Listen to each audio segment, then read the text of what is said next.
ได้รอสายบุกเดือนได้รอเลยจะไปสายบุกอาตะปูที่ตะปู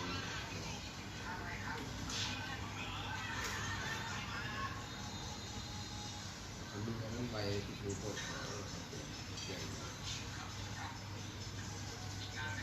รถคิด2,000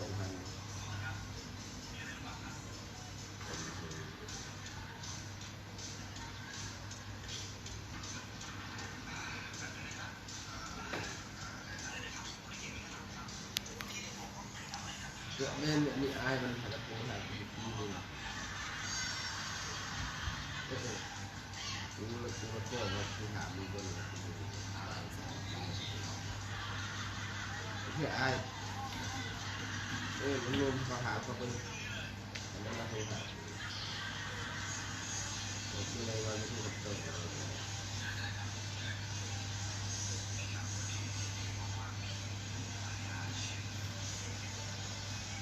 บุกบุกยากับบุกบุกในเงินกับบุกในโลกในตู้ในข้างหลังกันบุกตัว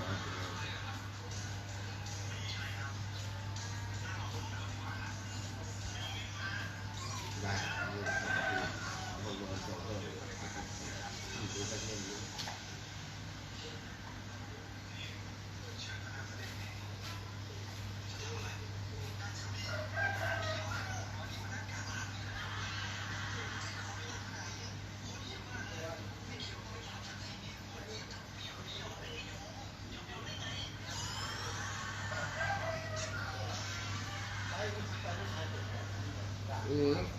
ไม่ได้จะพูดเลย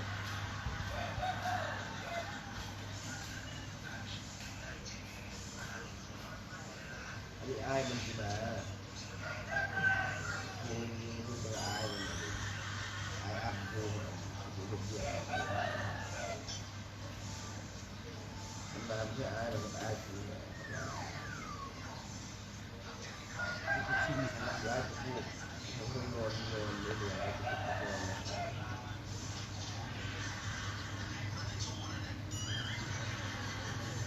ๆประมาณ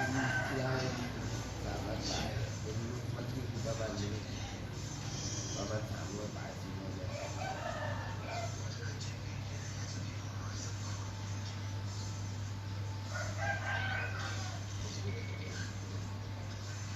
รวมทุก3 เดือนก็จะระบาย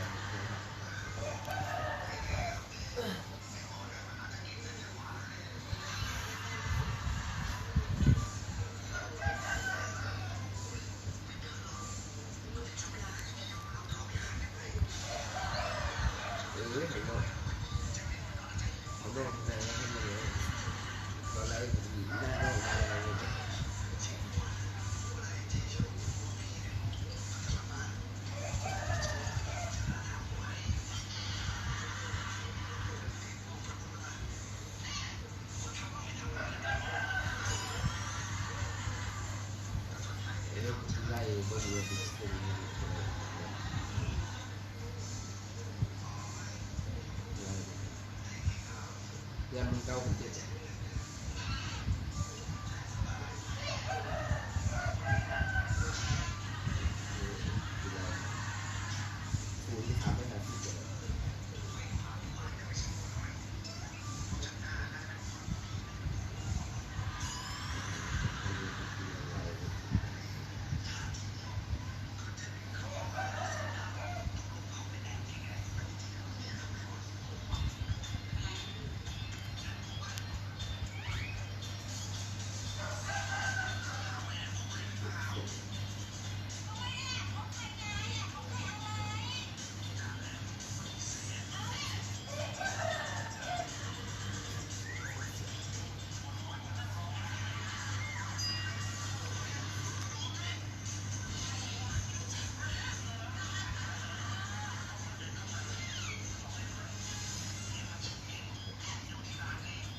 เอียงพุทธกระทบเออ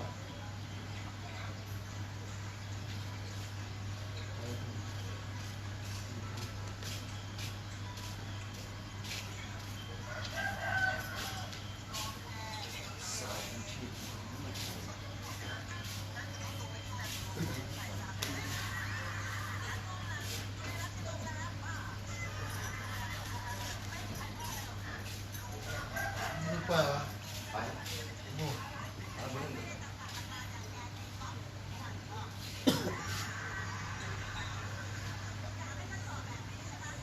คิดว่าซะเหรอ ไปชาดินพร้อมกันเอาแล้วคุณไปบักอันนั้นมานอนบักอันนั้นมาแต่งรถ ไป บ่มีอันนะ ไปที่